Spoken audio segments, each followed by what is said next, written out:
మనతో పాటు Telangana four wheel drivers association president Sheikh Salabuddin ఉన్నారు. ఏంటి సార్ మీరు ఏమైనా ఏపీ డ్రైవర్లను కొట్టిర్రా? ఏపీ డ్రైవర్లు పోయి డిప్యూటీ సీఎం పవన్ కళ్యాణ్ కలిసిర్రు. మీరేమైనా అడ్డుకున్నారా? వాళ్ళు ఏమైనా దాడి చేసారా వాళ్ళ మీద? గత వారం నుంచి మీరు బ్యాక్ టు బ్యాక్ చూస్తుండొచ్చు. వివిధ టీవీస్‌లలో కావచ్చు, లేకపోతే న్యూస్‌లలో కావచ్చు, అలాగే పక్క రాష్ట్ర డిప్యూటీ సీఎం పవన్ కళ్యాణ్ గారు కూడా స్పందిస్తున్న విధానం. జరిగిందేంటిదంటే, హైదరాబాద్ మహానగరంలో ఓలా, ఊబర్, ర్యాపిడో లాంటి అగ్రిగేటర్ కంపెనీస్ ఏవైతే ఉన్నాయో, ఆ కంపెనీసే ఫస్ట్ చట్టపరంగా వాళ్ళు పర్మిషన్ లేవు, అనుమతులు లేకుండా నడుస్తున్నాయి. అయినప్పటికీ కూడా దానిలో చాలా వేలాది మంది ఉపాధి కొనసాగుతున్నారు కాబట్టి ప్రభుత్వం కూడా ఎన్నోసార్లు అన్నాం దానికి చట్ట పద్ధతిలో తీసుకురావాలని. అట్ ద సేమ్ టైం ఏదైతే కంపెనీస్ ఉన్నాయో ఆ కంపెనీస్ ఏం చేస్తున్నాయంటే ఓలా, ఊబర్, ర్యాపిడో కంపెనీలు ఇతర రాష్ట్రాల వాహనాలకు అటాచ్ చేసుకుంటున్నాయి. అక్కడ మొదలైంది. మేమేమంటున్నామంటే ఇతర రాష్ట్రాల వాహనాలకు మేము అగెనెస్ట్ కాం. వాళ్ళు ఏదైతే నీతి నిజాయితీగా బార్డర్ ట్యాక్స్ కట్టుకొని 7 రోజుల టీపీ టెంపరవరీ పర్మిట్ కట్టుకొని వస్తే మాకు ఎలాంటి ప్రాబ్లం లేదు. కానీ ఆ టెంపరవరీ పర్మిట్ పెట్టుకొచ్చి ఇక్కడ ఓలా, ఊబర్ కంపెనీలో అటాచ్మెంట్ చేసుకుంటున్నారు కాబట్టి అది ఇక్కడ ఉన్న జీవన ఉపాధికి మాకు దెబ్బతింటుంది కాబట్టి మేము దానికి వ్యతిరేకిస్తున్నాం. ఆ వ్యతిరేకించడం కూడా కంపెనీకి అలాగే ప్రభుత్వానికి మేము వ్యతిరేకిస్తున్నాం తప్ప వాళ్ళపైన దాడి చేసుకోవడము, లేకపోతే చేతు చేసుకోవడం, లేక వారికి నష్టం చేసే విధంగా మాత్రం మేము ఎలాంటి చర్యలు ఇప్పటివరకు తీసుకోపోము కూడా. ఎందుకంటే వాళ్ళు కూడా మా తోటి డ్రైవర్ మిత్రులే కాబట్టి అలాంటి దానిపైన మేము తోడ్పాటి ఏమంటారు దానిపైన మేము స్పందించాము. ఎలాంటి వైలెన్స్ డిప్యూటీ సీఎం అక్కడ పవన్ కళ్యాణ్ కలిశారు, వాళ్ళు స్టేట్మెంట్ కూడా ఇచ్చారు. పవన్ కళ్యాణ్ కూడా మిమ్మల్ని ఒక రిక్వెస్ట్ కూడా చేశారు, తెలంగాణ డ్రైవర్స్ అట్లా చేయొద్దు, అందరూ సమానమే నాకు అట్లా ఇట్లా అని చెప్పేసి. ఎందుకంటే చాలా ఇక్కడ వైలెన్స్ క్రియేట్ అనేది జరిగింది. ఎయిర్పోర్ట్లో మీరు చూసుకుంటే గత వారం రోజుల పరిధిలో చాలా మటుకు కొంతమంది డ్రైవర్ మిత్రులు ఏం చేసినారంటే తెలుసో తెలియకో వాళ్ళకి ఆగడము, ఆపడము, వెహికల్స్ చెక్ చేయడము, అందులో చాలా స్కామ్స్ కూడా బయటికి పడ్డాయి. ఒకటేంటిదంటే ఆంధ్రప్రదేశ్ తెలంగాణ బండ్లకి నెంబర్ ప్లేట్లతో సహా మార్పడం జరిగింది. తెలంగాణ బండి ఉంటే ఆంధ్రప్రదేశ్ నెంబర్ ప్లేట్, ఆంధ్రప్రదేశ్ ఉంటే తెలంగాణ నెంబర్ ప్లేట్ వేసుకొని కూడా చాలా బండ్లు నడుపుతున్నారు. ఒకటి. రెండోది, ట్యాక్సీ నెంబర్ ప్లేట్ ఉన్నప్పటికీ కూడా వైట్ ప్లేట్ వేసుకొని నడుపుతున్నారు, ఆన్ గవర్నమెంట్ డ్యూటీ అని.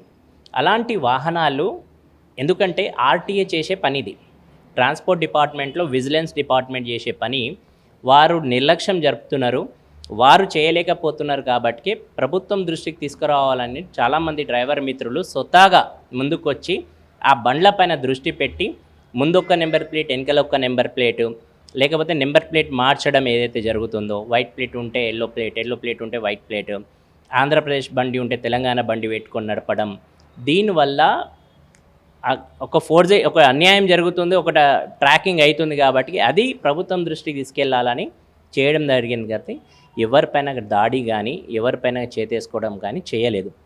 ఇది మాత్రం సత్యం. పవన్ కళ్యాణ్ గారి దృష్టికి తీసుకొచ్చినారు. సరే, వారు తెలుసుకో తెలియకో వారందరు తీసుకొచ్చినారు, వారి మాటకి ఎక్స్పెక్ట్ చేస్తూ మేము కాదంటలేం. కానీ వారి దృష్టికి వచ్చిన దాంట్లో వారు కూడా ఒకటి తెలుసుకునేది ఏంటిదంటే, మేము ఏదైతే న్యాయపరంగా చట్టపరంగా మోటార్ వెహికల్ యాక్ట్ 1988 ప్రకారంగా ఏదైతే రూల్ ప్రకారంగా ఇతర రాష్ట్రాల వాహనాలు మన దగ్గరకు వచ్చి డ్రాప్ చేసి వెళ్తున్నాయో వాళ్ళకి మేము ఎలాంటి కూడా హాని కలిగించలేము. మేము ఏవైతే లోకల్గా బిజినెస్ ఓలా, ఊబర్, ర్యాపిడోలో అటాచ్మెంట్ చేసుకుంటున్నారో వారి వివరాలు కూడా మేము సంబంధించిన ట్రాన్స్పోర్ట్ డిపార్ట్మెంట్కి అలాగే పోలీస్ డిపార్ట్మెంట్కి అందించడం జరుగుతుంది. మేము ఎలాంటి దాడులు కూడా వాళ్ళ కాలంలో ఎంతమంది అట్లా ఐడెంటిఫై చేశారు? వాళ్ళు రావడం వల్ల తెలంగాణకు సంబంధించి మీ డ్రైవర్లకు ఎలాంటి నష్టం జరుగుతుంది? సుమారు మన దగ్గర 15,000 మంది అంచనాల ప్రకారంగా 15,000 మంది ఇక్కడ బిజినెస్ చేసుకుంటున్నారని మన దృష్టికి రావడం జరిగింది. ఆ దృష్టికి రావడమే కాదు, ట్రాన్స్పోర్ట్ డిపార్ట్మెంట్కి కూడా మేము ఎన్నోసార్లు ఇవ్వండి చూస్తుండొచ్చు మీరు, వినతి పత్రాలు కూడా మేము సైలెంట్గా 3వ తారీఖు, దాని తర్వాత రిమైండర్ అని 16వ తారీఖు, 3వ తారీఖు ఏప్రిల్, 16వ తారీఖు ఏప్రిల్కి కూడా ఇవ్వడం జరిగింది. ఏది ఇల్లీగల్గా జరుగుతున్న ఇతర రాష్ట్రాల వాహనాలపైన చర్యలు తీసుకోవాలి అని. రెండోది ఏమడుగుతున్నాము, యూనిఫామిక్ ఫేర్ ఏదైతే ఉందో ఆ యూనిఫామిక్ ఫేర్ కూడా ప్రభుత్వమే నిర్ణయించాలనేది కూడా ఇలా చెప్తున్నాం. ఇందులో క్లియర్గా మేము రాసినాం చూడండి. ఇతర ఓలా, ఊబర్, ర్యాపిడో మరియు ఐటీ కంపెనీలు ఏదైతే పెట్టుకొని వాహనాలు ఇల్లీగల్గా తిరుగుతున్నాయో దానిపైన చర్యలు తీసుకోమని చెప్తున్నాం. ఎవరికైతే వస్తారో కస్టమర్స్కి తీసుకొని వస్తారో పర్మనెంట్ టెంపరరీ పర్మనెంట్ తీసుకొని వస్తాడో వాళ్ళపైన మేము ఎందుకు దాడి చేస్తాం? చెయ్యం. అది తప్పు, అది రాంగ్ మెసేజ్. అట్లాంటిది ఏమైనా ఉంటే కూడా మేము తప్పకుండా పరిష్కరిస్తాం, దానికి మేము కూడా సహకరిస్తాం. కానీ బిజినెస్ చేస్తే మాత్రం సహకరించడానికి లేదు. వాళ్ళు అనుకున్న అలిగేషన్ ఏంటంటే మాకు ఇండియా వైడ్ పర్మిట్ ఉంది, అయినా కూడా తెలంగాణ డ్రైవర్స్ మమ్మల్ని అలౌ చేయట్లేదు అని చెప్పేసి వాళ్ళు అది ప్రభుత్వం చూసుకుంటుంది కదా. ఇప్పుడు ఆల్ ఇండియా పర్మిట్ తీసుకున్నారనుకోండి, ఆల్ ఇండియా పర్మిట్లో ఏముంటుంది? బిజినెస్ చేసుకోవడానికి ఉండదు కదా. పర్మనెంట్ అంటే మీరు రావాలి, పర్మనెంట్లో బిజినెస్ చేసుకోవాలి, వెళ్ళిపోవాలి. కానీ పర్మనెంట్గా ఇక్కడ ఉండి ఐటీ డిపార్ట్మెంట్లో మేము నడుపుకుంటాం, ఓలా ఊబర్లో మేము నడుపుకుంటాం అంటే ఇక్కడ ఉన్న బిజినెస్ ఓలా ఊబర్లో కావచ్చు, ఐటీలో కావచ్చు ఇప్పటికే సరిపోతలేదు. డ్రైవర్లకి పలసపడిపోయింది. ఆదాయం అనేది ఇంతకుముందు లెక్క ఆదాయం లేదు. కాబట్టి వాళ్ళ పోరాటం ఏంటిది? వాళ్ళ ఆదాయం పెరగాలి, యూనిఫామిక్ ఫేర్ పెరగాలని. ఇతర రాష్ట్రాల వాహనాలు మన రాష్ట్రానికి వచ్చి పెరుగుతున్నప్పుడు వీళ్ళ ఆదాయం తగ్గిపోతుంది కదా, లోకల్ ఆదాయం. ఆ డ్రైవర్ల పుట్ట కొడుతున్నారు కదా. కానీ ఇతర రాష్ట్రాల నుంచి వచ్చే బిజినెస్కి మేము ఆపుతలేం. వాళ్ళు అక్కడి నుంచి ఇప్పుడు ఎగ్జాంపుల్ ఆంధ్రప్రదేశ్ ఉన్నారనుకోండి, అక్కడి నుంచి ప్యాసింజర్ తీసుకొని వచ్చినారు మన తెలంగాణకి, తీసుకొని వచ్చి డ్రాప్ చేసినారు అనుకోండి, నో ప్రాబ్లం. ఎందుకంటే వారి బిజినెస్ అక్కడి నుంచి ఉంది, లావాదేవీలు ఉంటాయి, మంచి చెడు ఉంటాయి. మేము కూడా అక్కడికి పోతాం, వాళ్ళు కూడా ఇక్కడికి వస్తారు. దానివల్ల మాకు లాభం, మాకేం ప్రాబ్లం లేదు. కానీ ఇక్కడికి వచ్చిన తర్వాత మేము ఇక్కడనే బిజినెస్ చేసుకుంటాం 7 రోజులు 8 రోజులు, మళ్ళీ మాకు ఇష్టానుసారంగా మేము పోతాం అంటే మాత్రం చెయ్యం. అంటే టెంపరీ పర్మిట్ అంటారు కదా, పర్మిట్ తీసుకున్న తర్వాత 7 days ఇక్కడ ఉండొచ్చా వాళ్ళు? 7 days ఉండడానికి లేదు. అది బార్డర్లో ఏం చేస్తారంటే, టీపీ అంటే ఏంటి అంటే టెంపరరీ పర్మిట్ ఎందుకు ఇస్తారంటే, మీరు ఒక రాష్ట్రం నుంచి ఇంకో రాష్ట్రం పోతున్నారు కాబట్టి ఆ బార్డర్లో ట్యాక్స్ కట్టి రావాలి, లోకల్ ట్యాక్స్ కట్టి. ఆ ట్యాక్స్ మళ్ళీ మీరు ఒకటేసారికి చెల్లుతుంది, రెండోసారి కూడా చెల్లదు. ఒకసారి మీరు వచ్చారంటే మళ్ళీ వెళ్ళిపోవాలి అంతే, అది అక్కడికే చెల్లుతుంది. మళ్ళీ ఇక్కడ మళ్ళీ వీరు పోయి మళ్ళీ వస్తా అంటే కూడా చెల్లదు ఆ ట్యాక్స్, రివర్స్ పోయి మళ్ళీ వస్తా అంటే కూడా చెల్లదు. ట్యాక్స్ ఎందుకు తీసుకుంటారు అంటే బార్డర్ ట్యాక్స్ ఉంది కాబట్టి ఒక రాష్ట్రానికి. ఇప్పుడు మనం శ్రీశైలం పోతాం చాలామంది, లేకపోతే కర్ణాటక రాష్ట్రం పోతాం, షిరిడీకి పోతాం, ఎక్కడ పోయినా కూడా మనం బార్డర్ ట్యాక్సులు గట్టిపోతాం. అది ఒకటేసారి పర్మిట్ వస్తుంది, రెండోసారికి ఉండదు. అదేవిధంగా మేము కూడా ఇక్కడనే అంటున్నాం. కానీ తోటి మిత్రులు మన పక్క రాష్ట్ర వాళ్ళు ఎందుకు ఫోకస్ చేస్తున్నారంటే, ఇక్కడ ఎక్కువ మంది చాలా అప్పుడు ఉమ్మడి రాష్ట్రం ఉంది కాబట్టి ఆంధ్ర తెలంగాణ వాహనాలు అందరూ ఇక్కడ డిపెండెన్సీ ఉన్నారు కాబట్టి చేసుకున్నారు. ఓకే, 10 ఏళ్ల వరకు కూడా మంచిగా ఫ్రెండ్లీగా చేసుకున్నారు, నో ప్రాబ్లం, అక్కడ కూడా ఊకున్నాం. కానీ ఇప్పుడు బిజినెస్ రోజు రోజుకి పలసబడుతుంది. పవన్ కళ్యాణ్ గారు ఏమన్నారు? మాది కొత్త రాష్ట్రం తయారవుతుంది, అయ్యే వరకు కొద్దిగా అమరావతి అయ్యే వరకు లేకపోతే ఏదైనా అయ్యే వరకు కొద్దిగా టైం ఇవ్వండి, అప్పటి వరకు. కరెక్టే సార్, 10 ఏళ్ళు టైం ఇచ్చాము. 10 ఏళ్ళ నుంచి మేము ఎలాంటి నష్టం చేయలేదు, ఇప్పుడు కూడా చేయమని అంటున్నాం. వారికి ఎలాంటి నష్టం చేయడానికి లేదు. కానీ ఓలా ఊబర్ లాంటి బిజినెస్ ఫస్ట్ నుంచి మేము అడ్డుకుంటున్నాం, ఈరోజు కూడా అడ్డుకుంటున్నాం. ఇది కొత్త కాదు. కంపెనీ పైన మా దాడి ఏదైతే ఉందో కంపెనీ పైన, ప్రభుత్వం పైన, ప్రభుత్వం తన పని తను చేసుకోమని చెప్తున్నాం. ఏది ట్రాన్స్పోర్ట్ డిపార్ట్మెంట్కి. రెండోది ఏమంటున్నాం అంటే అగ్రిగేటర్స్ కంపెనీస్ ఏవైతే ఇది ఇల్లీగల్గా అటాచ్ చేస్తున్నారో దానికి ఆపేయమంటున్నాం తప్ప, వాళ్ళ ఏదైతే బిజినెస్ ఉందో దానికి మేము గండి కొడతలేం, వాళ్ళ ఆదాయాన్ని గండి కొడతలేం, వాళ్ళ పొట్ట కొడతలేము. ఆ మిత్రులకు గట్లనే కొనసాగమంటున్నాం. ఎందుకంటే వాళ్ళు కూడా మా తోటి మిత్రులు. మేము కూడా పోతాం ఆంధ్రప్రదేశ్కి, కర్ణాటక పోతాం. ఇప్పుడు మేము కొట్లాడేది కేవలం మీరు చూస్తే ఇక్కడ కేవలం ఒక రాష్ట్రంకే కాదు, ఇక్కడ చూడండి కర్ణాటక కూడా అంటున్నాం, మేము పక్క రాష్ట్రం కూడా అంటున్నాం, మహారాష్ట్రకు కూడా అంటున్నాం. వాళ్ళు వచ్చి ఇక్కడనే ఉండిపోతున్నారు, వాళ్ళు వెళ్ళిపోతలేరు. అంతేందుకు మన జేటీసీ గారు కూడా ఒక మీడియా సమావేశంలో అన్నారు, ఇతర రాష్ట్రాల వాహనాలు బాగా ఇక్కడ ఉండడం వల్ల ప్రభుత్వం ఆదాయం అదే అవుతుంది కాబట్టి మేము ప్రభుత్వ ఆదాయం కూడా పంచదాని కోసం ఇతర రాష్ట్రాల వాహనాలు అనుమతి లేకుండా ఇక్కడ తిరుగుతున్నారు, వారిపైన చర్యలు తీసుకుంటామని అన్నారు. మేమేమి ఉంటుంది, దానికి ఇంకా స్ట్రిక్ట్గా చేయండి, చేసి కరెక్ట్గా ఇక్కడ ఉన్న వాళ్ళకి ఉపాధి కలుగుతుంది. రెండోది ప్రభుత్వానికి కూడా ఆదాయం వస్తుంది. ప్రభుత్వ ఆదాయం కూడా గండి కొడుతున్నట్టే కదా తెలంగాణ రాష్ట్రానికి. అది ఆంధ్రప్రదేశే కాదు, మహారాష్ట్ర కూడా కొడుతుంది, కర్ణాటక కూడా కొడుతుంది, ఇంకా పక్కన ఉన్న ఇంకొక ఢిల్లీ నుంచి కూడా వచ్చి నడుపుకుంటున్నారు. అంటే ఇది అందరికీ అడ్డా అయిపోయింది. ఇక్కడ ఎవరు పడితే వాళ్ళు రావడము, టెంపరరీ పర్మిట్ తీసుకోవడం, నడుపుకోవడం, లోకల్ బిజినెస్ దెబ్బతింటుంది. ఈరోజు ఐటీ శాఖలో చూడండి మీరు, విప్రోలో, జెన్పాక్లో, దాని తర్వాత టీసీఎస్లో, గూగుల్లో ఎక్కువ శాతం ఇతర రాష్ట్రాల వాహనాలు ఉన్నాయి. ఏం చేస్తాం? ఇతర రాష్ట్రాల వాహనాలు ఉంటే ఇక్కడ కూడా ఎక్కడ బతకాలి, ఇక్కడ కూడా ఎట్లా చేయాలి? ఇక్కడ ఉపాధి దెబ్బతినిపోతుంది అనేది మా బాధ. ఇక మీ ప్రభుత్వానికి మల్టిపుల్ టైమ్స్, 1-2 కాదు, చూడండి రాష్ట్ర ప్రభుత్వానికి ఎన్నోసార్లు కర్ణాటక, హర్యానా, ఢిల్లీ, మహారాష్ట్ర, తమిళనాడు, ఆంధ్రప్రదేశ్తో సహా నైబర్హుడ్ వీళ్ళందరూ వచ్చి ఓలా ఊబర్ ర్యాపిడో ఇంట్లో నడుపుతున్నారు, ఐటీ కంపెనీలో నడుపుతున్నారు. ఇది అన్నీ కూడా చెక్ పోస్టులు పెట్టి హైదరాబాద్, రంగారెడ్డి, మల్కాజ్గిరి, సంగారెడ్డి పరిధిలో వస్తుంది. వీళ్ళకందరికీ మీరు ఇది చెక్ పోస్ట్ ఖచ్చితంగా చేయండి అని చెప్పినాం. దాంతోపాటు రెండో డిమాండ్ ఏమన్నామంటే తెలంగాణ రాష్ట్రానికి ఏదైతే యూనిఫామిక్ ఫేర్ ఉందో ఒక ప్రభుత్వం అనేది నిర్ధారిత రేటు తేండి. అటు డ్రైవర్లకు ఇటు కస్టమర్లకు ఇద్దరికీ కూడా ఒక యూనిఫామిక్ ప్రభుత్వం ధర నిర్ణయిస్తే దానివల్ల అందరికీ బాగా జరుగుతుంది. ఎందుకంటే కస్టమర్లు కూడా కొట్లాడుతున్నారు సర్జ్ పీకు అని ఓలా ఊబర్లో, అది కూడా పోతుంది. ఈ రెండు సమస్యలు ప్రధానంగా ఉన్నాయి. ప్రభుత్వం దీనికి టేక్అవుట్ తీసుకొని దీనికి ఇమీడియట్గా యాక్షన్ తీసుకోమని చెప్తున్నాం. చాలా మీరు చూసుకోవచ్చు హైదరాబాద్. ఒక డౌట్ అంటే ఇప్పుడు వాళ్ళు ఏపీ వాళ్ళ లేకపోతే వేరే స్టేట్ వాళ్ళ ఎట్లా తెలుస్తాం అండి, ఎట్లా ఐడెంటిఫై చేయడానికి ఉంటుంది వాళ్ళని? ఐడెంటిఫై ఎట్లా ఉంటుందంటే బండి రాగానే అక్కడ బిజినెస్ ఎయిర్పోర్ట్లో చేస్తారు. ఎయిర్పోర్ట్లో బిజినెస్ చేయడానికి వచ్చిందంటే ఎయిర్పోర్ట్లో డ్రాప్కో పికప్కో వస్తారు. పికప్కి వస్తే మాకు తెలిసిపోతుంది ఆయన ఓలా ఊబర్ నడపడం. ఓలా ఊబర్ నడిపితే ఎక్కడ నడుపుతున్నట్టు వాళ్ళకి యాప్లో తెలిసిపోతుంది. మేము వాళ్ళకి గుట్టిగానే చెప్తలేం, వాళ్ళ యాప్ చెక్ చేస్తున్నాం మిత్రుడిది. అన్న నువ్వు ఎన్ని రోజులు నడుపుతున్నావు, ఎన్ని రోజుల నుంచి ఉంటున్నావు, ఎన్ని రోజులు నడిపిపోతున్నావు, ఇవన్నీ కానీ యాప్లో కనిపిస్తుంది. ఆయన మాకంటే ఎక్కువ బిజినెస్ చేసుకుంటూ, మాకంటే ఎక్కువ టైం ఇక్కడ ఉంటుండు, మాకంటే ఎక్కువ సంపాదన సంపాదించుకుంటుండు. యాప్లో అన్నీ తెలుస్తుంటాయి కదా, యాప్ అయితే దాపెట్టదు కదా.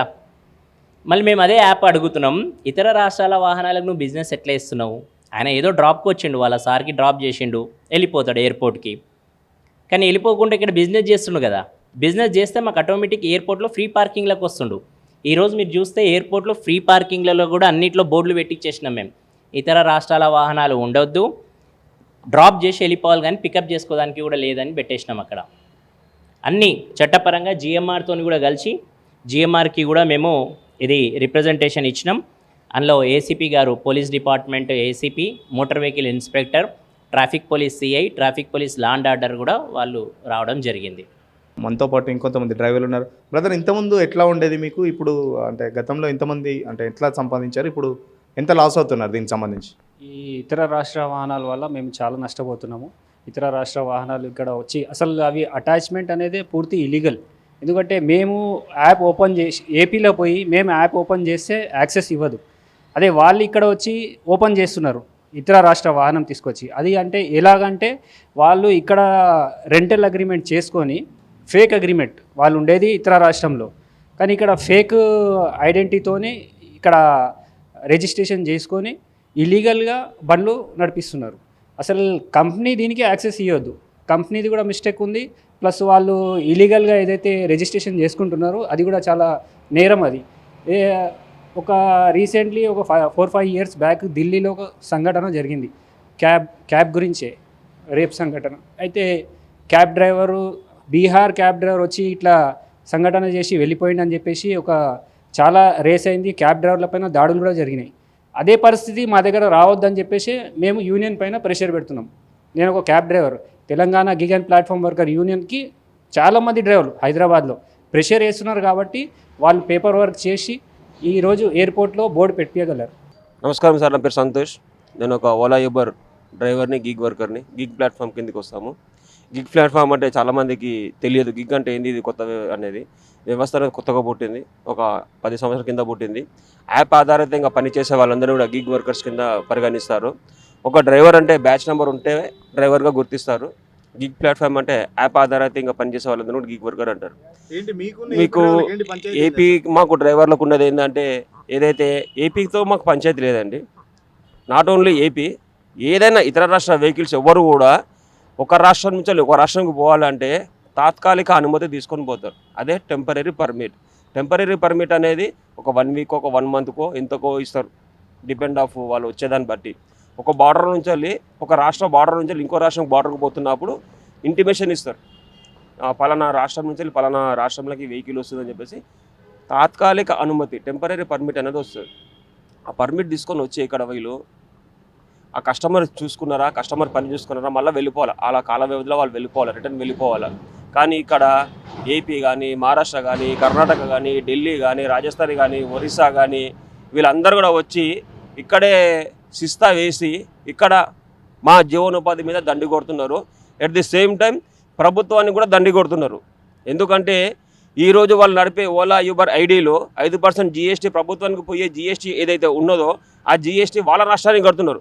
ఇక్కడ వచ్చి పని చేసుకొని ఇక్కడ జీఎస్టీ వాళ్ళ రాష్ట్రానికి పే చేస్తున్నారు. ఒకటి.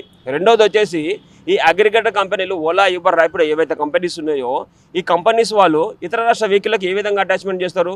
ఒక వెహికల్ ఒక రాష్ట్రంలో అటాచ్ చేయాలంటే ఒక పోలీస్ సేఫ్ స్టిక్కర్ కావాలా, ఆర్సీ కావాలా, పర్మిట్ కావాలా, ఇన్సూరెన్స్ కావాలా, ఫిట్నెస్ కావాలా, పొల్యూషన్ కావాలా, ఇవన్నీ తీసుకొని పోలీస్ స్టేషన్కి పోతే వాళ్ళు ఒక సేఫ్ స్టిక్కర్ అని ఇస్తారు. సేఫ్ స్టిక్కర్ అనేసి ఇస్తారు. అన్ని కంపెనీ చూసుకోవట్లేదా? ఇంత చెప్తున్నారు డీటెయిల్స్, మీరు అది ఇవన్నీ కంపెనీ చూసుకోకుండా వేరే స్టేట్స్ వాళ్ళకి ఎందుకు ఇస్తున్నాయి మరి? ఇప్పుడు వాస్తవం మాట చెప్పాలంటే ఇప్పుడు ఏదైతే కంపెనీస్ అంటున్నారో కంపెనీస్కి అసలు లైసెన్స్ ఉందని అడుగుతున్నాను నేను. ఈ కంపెనీస్కి లైసెన్లే లేవు. అసలు లైసెన్స్ లేని వాడు లేని విధంగా ప్రవర్తిస్తారు. కానీ వాడు లైసెన్స్ ఉన్నోడేమో నిజాయితీ పరుడేమో ఎక్కడ పోయినా కూడా నిజాయితీగా నిలబడతాడు. దొంగలాగా వ్యాపారం చేసుకుంటాడు, దొంగలుగా సహకరిస్తాడు తప్ప నిజాయితీ పరులకు ఎక్కడ సహకరిస్తాడు? మేము రాష్ట్రంలో నిజాయితీగా మేము ప్రభుత్వానికి పన్నులు కట్టుకుంటా మా యొక్క జీవనోపాధి మేము కొనసాగిస్తున్నాము. వీళ్ళు ప్రభుత్వాన్ని ఇక్కడ మమ్మల్ని ఇద్దరు కూడా దండి కొడుతారు. మోటార్ వెహికల్ యాక్ట్ 1988 ఏదైతే చట్టంలో ఉన్నదో అదే చట్టాన్ని అనుసరించే మేము వీళ్ళని వెళ్ళిపోమని చెప్పి మేము ప్రాధేయపడుతున్నాము. మాకే 3 పూటల దగ్గర 2 పూటల దగ్గర 1 పూట మేము తినే పరిస్థితి ఉంది మాకు. ఈరోజు ఈ కంపెనీలకి ఎలాంటి చట్టము చేయలేదు, వీళ్ళకి ఎలాంటి లైసెన్లు లేవు, వీళ్ళకి ఎలాంటి అనుమతి లేదు. ఈరోజు వీళ్ళు ఇష్టానుసారంగా ఇతర రాష్ట్ర వెహికల్స్లకి పర్మిషన్లు ఇచ్చేసి అటాచ్మెంట్లు చేసుకొని తిప్పుతూ ఉన్నారు. మొన్నటి రోజు మేము తెలంగాణ గీగల్ ప్లాట్ఫామ్ ద్వారా మేము ఏసీపీ శంషాబాద్ ఏసీపీ గారు, కేఎస్ రావు గారు, మోటార్ వెహికల్ ఇన్స్పెక్టర్ కృష్ణవేణి గారు, Shamshabad law and order CI గారు, ట్రాఫిక్ సిఐ గారు, ఓలా యూబర్ యాజమాన్యము, అదేవిధంగా జిఎంఆర్ యాజమాన్యంతోనూ కూడా మేము ప్రాధేయపడి మేము కాళ్ళు మొక్కి వీళ్ళందరి అధికారులను కూడా మమేకం చేసి మేము ఒక బోర్డు పెట్టించుకోవడం కూడా జరిగింది. ఇతర రాష్ట్ర వాహనాలు ఇక్కడ అలౌ లేవు అని చెప్పేసి మా షేక్ సలావుద్దీన్ గారి ద్వారా అక్కడ సంబంధించిన డ్రైవర్లు వారి యొక్క సమస్యలు విని మేము స్పందించి వారి డ్రైవర్ల సహాయ సహకారాలతో ఈరోజు మేము అక్కడ ఒక బోర్డు ఏర్పరచుకున్నామంటే అది చట్టంలో ఉన్నది కాబట్టి ఈరోజు జిఎంఆర్ రాజీవ్ గాంధీ ఇంటర్నేషనల్ ఎయిర్పోర్ట్లో ఆ బోర్డు పెట్టారంటే వాళ్ళు చట్టవిరుద్ధంగా పనిచేస్తారు కాబట్టి ఈరోజు చట్టానికి లోబడి చట్టానికి తలోంచి ఈరోజు అక్కడ బోర్డు పెట్టడం జరిగింది. బోర్డు ఇంత పెద్ద ఇంటర్నేషనల్ ఎయిర్పోర్ట్లో other states vehicles not allowed అని చెప్పి బోర్డు అయితే ఊరికే పెట్టరు కదా. వీళ్ళు చట్టవిరుద్ధంగా ఉన్నారు కాబట్టి చట్టపరంగా మా న్యాయ హక్కులు మేము న్యాయంగా మా హక్కులు మేము అడుగుతున్నాం కాబట్టి ఈరోజు చట్టపరంగా ఆ యొక్క బోర్డు అక్కడ ఏర్పరచుకోవడం జరిగింది. రూల్స్ ప్రకారం ఏపీ డ్రైవర్లు ఇక్కడ బిజినెస్ చేసుకుంటే తప్పులేదు, కానీ రూల్స్కి వ్యతిరేకంగా చాలామంది ఇక్కడ ఫేక్ సర్టిఫికెట్లు పెట్టి టెంపరీ పర్మిట్లతో ఇక్కడికి వచ్చి ఇక్కడ మా బిజినెస్ దెబ్బతీస్తున్నారని, దీనికి సంబంధించి పవన్ కళ్యాణ్ కూడా వాళ్ళు మిస్లీడ్ చేశారని చెప్పేసి, అవసరమైతే మేము పవన్ కళ్యాణ్కి కూడా కలిసి దీనికి సంబంధించి ఆ పూర్తి వివరాలు తెలియజేస్తామని చెప్పేసి ఇక్కడ తెలంగాణకు సంబంధించి ఆ డ్రైవర్ చెప్తున్న పరిస్థితి. కెమెరా పర్సన్ రాజుతో సురేష్, సిగ్నల్ టీవీ, హైదరాబాద్.